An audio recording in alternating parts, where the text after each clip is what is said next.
Hello everyone. तो बच्चों आज मैं आपको बताने जा रहा हूं इकोनॉमिक्स की एक और नई टर्म, बड़ी यूनिक टर्म है, that is taper tantrum.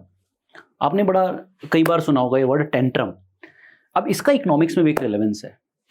Economics में कॉन्सेप्ट होता है टेपरिंग, और जब सेंट्रल बैंक मॉनेटरी पॉलिसी को एग्जीक्यूट करते वक्त टेपरिंग का इस्तेमाल करता है तो कई बार क्या होता है, इकोनॉमीज टेंट्रम शोज करने लगती है, टेंट्रम दिखाने लगती है, और इसी को हम टेपर टेंट्रम कहते हैं।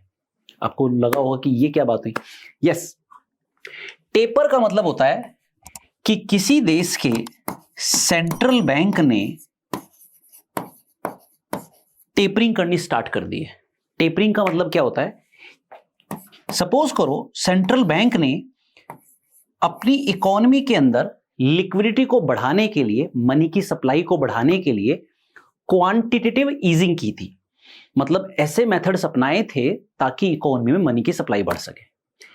अब कुछ समय बाद जब इसके इफेक्ट्स आए और इकोनॉमी ट्रैक पे आई तो उन्होंने क्या किया, सेंट्रल बैंक ने क्या किया, मॉनेटरी पॉलिसी के मद्देनजर अपनी क्वांटिटेटिव ईजिंग को ग्रेजुअली रिड्यूस करने लगे। ट्रैक पे आ गई इकोनॉमी तो ग्रेजुअली रिड्यूस कर रहे हैं। जब सेंट्रल बैंक क्वांटिटेटिव ईजिंग को ग्रेजुअली रिड्यूस करता है, इसको कहते हैं टेपरिंग करना, तो इकोनॉमीज टेंट्रम दिखाने लगती है। मतलब क्या है टेंट्रम दिखाने लगती है? टेंट्रम का मतलब हो गया कि इकोनॉमी के एक्सटर्नल अकाउंट पे प्रेशर पड़ने लगता है। करंट अकाउंट में तो कुछ नहीं होता, लेकिन कैपिटल अकाउंट के अंदर आउटफ्लो होने लगता है, कैपिटल आउटफ्लो होने लगता है,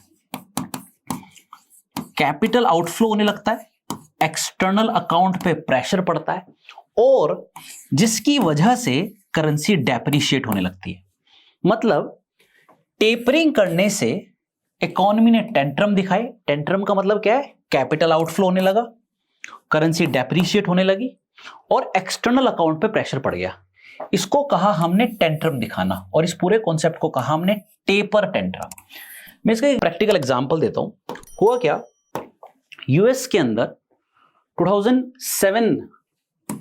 2007 और 8 से 9 में फाइनेंशियल क्राइसिस आए, और वहां के सेंट्रल बैंक ने, फेड ने यही किया कि उन्होंने क्वांटिटेटिव ईजिंग मेथड अपनाया। क्वांटिटी को ईज करना शुरू कर दिया, गवर्नमेंट के बॉन्ड्स को परचेज करना शुरू कर दिया। गवर्नमेंट के बॉन्ड्स को जब परचेज किया, इकोनॉमी में लिक्विडिटी को बढ़ाया, मनी की सप्लाई को बढ़ाया, और ग्रेजुअली क्या हुआ, यूएस इकोनॉमी में इंटरेस्ट रेट काफी कम हो गए। इंटरेस्ट रेट बहुत कम हो गए क्योंकि क्वांटिटी इजी हो गई है, मनी इजीली अवेलेबल है, और जब ऐसा होता है तो इंटरेस्ट रेट कम हो जाते हैं। अब ये एक इन्वेस्टर है, इसने देखा कि यूएस में इंटरेस्ट रेट कम है, तो इस इन्वेस्टर ने क्या किया, यूएस से पैसे को बोरो कर लिया क्योंकि सस्ते रेट पे मिल रहा था। जब इसने इस पैसे को बोरो किया, काफी नेग्लिजिबल रेट पे किया, और इस पैसे को इसने इन्वेस्ट कर दिया इंडिया जैसी इकोनॉमी में। सपोजिंगली यहां पे इसको पे करना पड़ा 0 या 1%, बोरो किया, और इस पैसे को उठा के यहां पे लैंड कर दिया है या यहां पे इन्वेस्ट कर दिया है, से हियर ही इज गेटिंग 5%। तो अल्टीमेटली 4% का इसको मुनाफा हो रहा है। अब जब यूएस की इकोनॉमी 2013 के आसपास वापस ट्रैक पे आई, ग्रोथ मोमेंटम वापस लौटा, तो वहां के सेंट्रल बैंक ने क्या किया, क्वांटिटेटिव ईजिंग को रिड्यूस कर दिया, क्वांटिटी को कम कर दिया, गवर्नमेंट बॉन्ड को कम परचेज करने लगे, क्वांटिटी को रिड्यूस कर दिया इकोनॉमी में। वहां पे वापस इंटरेस्ट रेट बढ़ने लगा है। अब इस इन्वेस्टर के पास कोई मोटिव नहीं है इस ट्रेड ऑफ को करने का, इस पैसे को घुमाने का।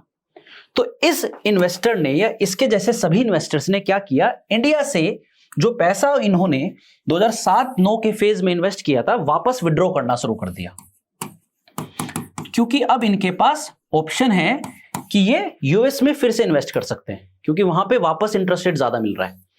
अब इसका प्रेशर इंडिया की इकोनॉमी में पड़ा, और इंडिया की इकोनॉमी में क्या हुआ, इंडिया की इकोनॉमी में प्रेशर पड़ गया, इतना लार्ज स्केल कैपिटल आउटफ्लो हुआ। और जब इतनी लार्ज स्केल पे कैपिटल आउटफ्लो होगा, क्योंकि इन्वेस्टर जा रहा है वापस यूएस में इन्वेस्ट करने, तो इंडिया की करेंसी पे इफेक्ट पड़ा और इंडिया की करेंसी डेप्रिशिएट होने लगी। मतलब इंडिया की करेंसी की वैल्यू फॉल होने लगी with respect to the international currency और डॉलर। मतलब जब यूएस की इकोनॉमी ने टेपरिंग पॉलिसी अपनाई तो इंडिया की इकोनॉमी ने टेंट्रम करा, तो इसको बोलते हैं टेपर टेंट्रम।